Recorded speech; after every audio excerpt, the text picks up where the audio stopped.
Exodus 9. The last plagues. The plague on livestock. Then the Lord said to Moses, "Go to Pharaoh and say to him, 'This is what the Lord, the God of the Hebrews, says, Let my people go, so that they may worship me.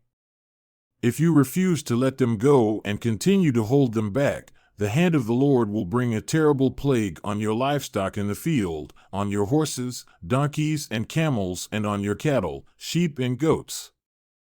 But the Lord will make a distinction between the livestock of Israel and that of Egypt, so that no animal belonging to the Israelites will die.' The Lord set a time and said, 'Tomorrow the Lord will do this in the land.' And the next day the Lord did it. All the livestock of the Egyptians died, but not one animal belonging to the Israelites died.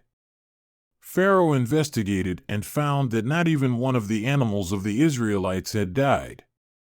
Yet his heart was unyielding, and he would not let the people go. The plague of boils.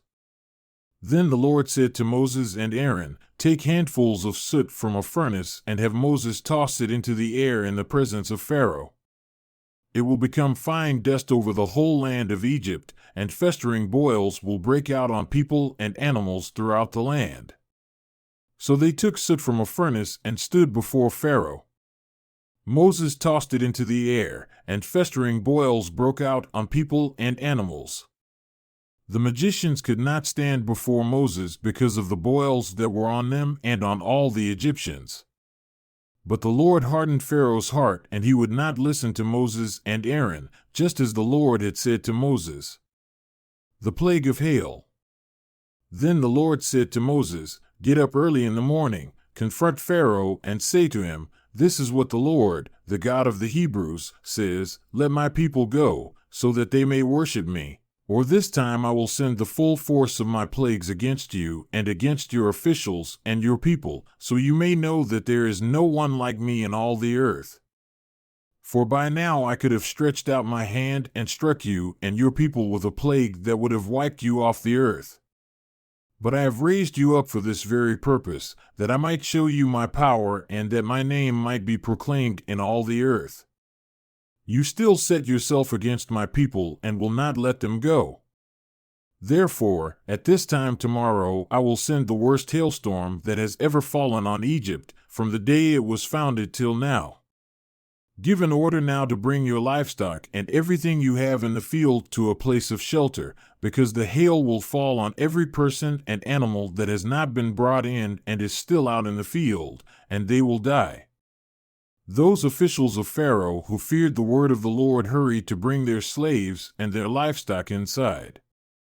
But those who ignored the word of the Lord left their slaves and livestock in the field.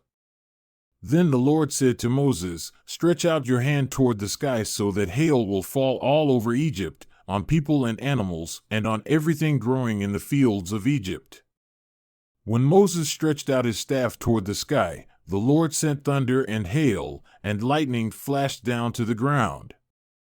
So the Lord rained hail on the land of Egypt. Hail fell and lightning flashed back and forth. It was the worst storm in all the land of Egypt since it had become a nation. Throughout Egypt hail struck everything in the fields, both people and animals. It beat down everything growing in the fields and stripped every tree. The only place it did not hail was the land of Goshen, where the Israelites were. Then Pharaoh summoned Moses and Aaron. 'This time I have sinned,' he said to them. 'The Lord is in the right, and I and my people are in the wrong. Pray to the Lord, for we have had enough thunder and hail. I will let you go, you don't have to stay any longer.' Moses replied, 'When I have gone out of the city, I will spread out my hands in prayer to the Lord. The thunder will stop and there will be no more hail, so you may know that the earth is the Lord's. But I know that you and your officials still do not fear the Lord God.' The flax and barley were destroyed, since the barley had headed and the flax was in bloom. The wheat and spelt, however, were not destroyed, because they ripen later. Then Moses left Pharaoh and went out of the city. He spread out his hands toward the Lord, the thunder and hail stopped, and the rain no longer poured down on the land. When Pharaoh saw that the rain and hail and thunder had stopped, he sinned again. He and his officials hardened their hearts. So Pharaoh's heart was hard, and he would not let the Israelites go, just as the Lord had said through Moses.